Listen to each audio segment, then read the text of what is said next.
दिनांक 9/4/2025 रोजी आमचे तपास पथकातील हेड कॉन्स्टेबल ओंकार बाराभाई यांना माहिती मिळाली की एक व्यक्ती हा एम डी ड्रगचा अवैधरित्या विक्री करत आहे अशा माहितीहून आणि तो रेल्वे क्वार्टर परिसरात हनुमान मंदिराजवळ येत आहे अशा गोपनीय माहितीवरून त्यांनी ती माहिती night officer API Kailas Alure यांना दिली. कैलास आलुरे यांनी आम्हाला माहिती दिली.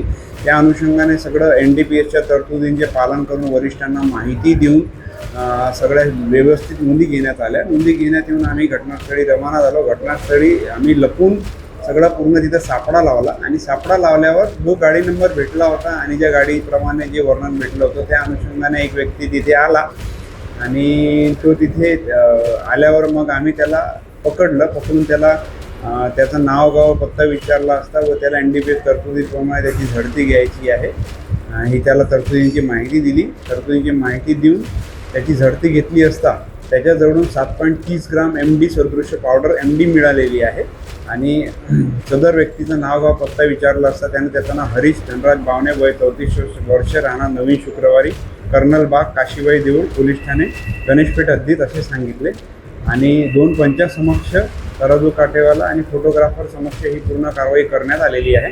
सदर कारवाईमध्ये एक MD 7.30 ग्राम अंदाजे मूल्य 22,000 रुपये, त्यानंतर एक सॅमसंग मोबाईल 70,000 रुपये आणि एक मोटरसायकल 80,000 असा एकूण 1,72,000चा मुद्देमाल हा जप्त करण्यात आलेला आहे आणि NDPS कायद्याप्रमाणे गुन्हा दाखल करण्यात आलेला आहे. सदर कारवाईमध्ये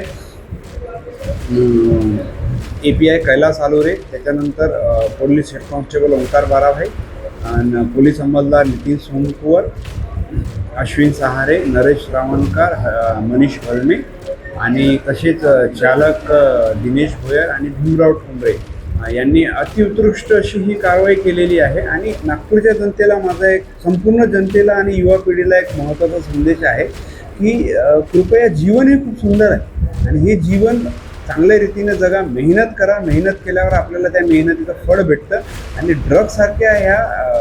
ड्रग्ससारख्या प्रवृत्तीपासून आणि ड्रग्ससारख्या या गोष्टींपासून दूर राहा. आपल्याला मेहनत केल्याने त्याचं अवश्य फळ मिळतं आणि ड्रग हा अत्यंत घाणेरडी कृती आहे. ही कृतीपासून दूर राहा आणि दुसऱ्यांनासुद्धा आवाहन करा. आणि आमचंसुद्धा आव्हान आहे, आमच्या अधिनिर्दिष्ट क्षेत्रात आम्ही अशा प्रकारच्या कोणत्याही कृत्यांना थारा देणार नाही आणि ड्रग कुठेही अधिनिर्दिष्ट ड्रग मुक्त करण्याचा आम्ही प्रयत्न करू. जय हिंद.